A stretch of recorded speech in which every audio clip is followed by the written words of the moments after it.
अनुसरून माझा पुढचा प्रश्न आहे, की असं म्हणतात, की जगावे तर शिवाजी महाराजांसारखे आणि मरावे तर छत्रपती संभाजी महाराजांसारखे. त्यातले मरावे तर छत्रपती संभाजी महाराजांसारखे हे याच्यातून आतापर्यंत थोडं कळालेलं आहे. याच्यावरती पण आपण चर्चा करू. पण जगावे तर छत्रपती शिवाजी महाराजांसारखे असं का म्हणतात? याचा मेन उद्देश काय आहे आणि तरुणांनी काय घेतलं पाहिजे? जगावे तर शिवाजी महाराजांसारखं हे का म्हणतात? कारण एखाद्या व्यक्तिमत्वाचं जगणं हे सर्वांना किती महत्वाचं, हवंसं आणि सर्वांसाठी प्रेरणादायी आणि ज्या माणसानं आयुष्यामध्ये कोणतीही गोष्ट करताना त्या गोष्टीतून समाजाला काहीतरी शिकण्यासारखंच मिळालंय, त्या माणसाचं खरं जगणं आहे असं आपण म्हणतो. शिवाजी महाराजांच्या आयुष्यातली कोणतीही गोष्ट ही चुकीची घडलेली नाही किंवा शिवाजी महाराजांवर कुणीही आतापर्यंत कोणत्याही बाबतीत आक्षेपही घेतला नाही. अगदी शत्रू जरी असेल तरी त्या शत्रूला या शिवाजी महाराजांचा कायम अभिमान वाटावा एवढं मोठं काम त्यांच्याकडून झालंय आणि कोणत्याही माणसाला आदर वाटावा इतका मोठा महापुरुष आपल्या भूमीत घडलेला आहे, तो शिवाजी महाराजांच्याच रूपाने. आणि म्हणून असं म्हटलं जातं की माणूस कोणता मोठा किंवा महापुरुष उंच कसा ओळखायचा. आता जर एखाद्याला विचारलं की महापुरुषाची उंची कशी मोजायची, तर कुणी म्हणेल फुटपट्टी घ्यावी की मीटरपट्टी घ्यावी, कशी मोजावी.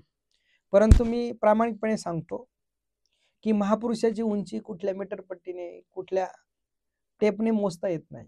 महापुरुषाची उंची कशी मोजायची, तर ज्या महापुरुषानं राष्ट्रासाठी, इथल्या मातीसाठी, इथल्या समाजासाठी स्वतःला अधिकाधिक खोल गाडून घेतलं, ज्याचा जास्तीत जास्त खोल किंवा ज्याचं जास्तीत जास्त मोठं योगदान, तो माणूस मोठा उंच असतो.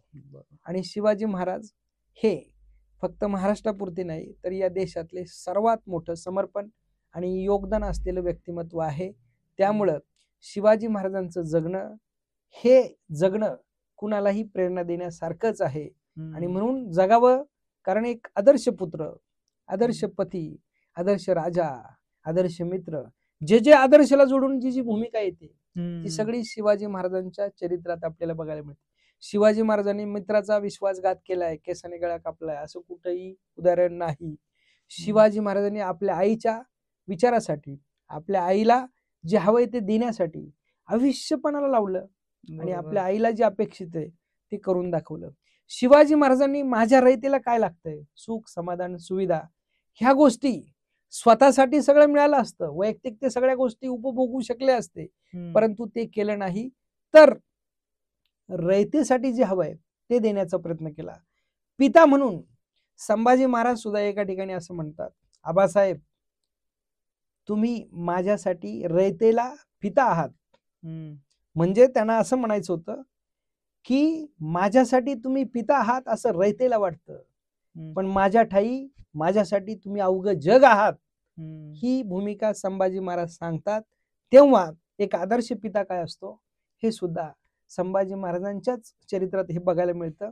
आणि शिवाजी महाराजांनी या सगळ्या भूमिका, आदर्शत्व, अत्युच्च, उत्तुंग काय असतं हे जगणं शिवाजी महाराजांनी प्रत्यक्ष कृतीतून दाखवलेलं आहे. आणि म्हणून जगावं तर शिवाजी महाराजांसारखं हा विचार यातून नक्कीच घेण्यासारखाच आहे.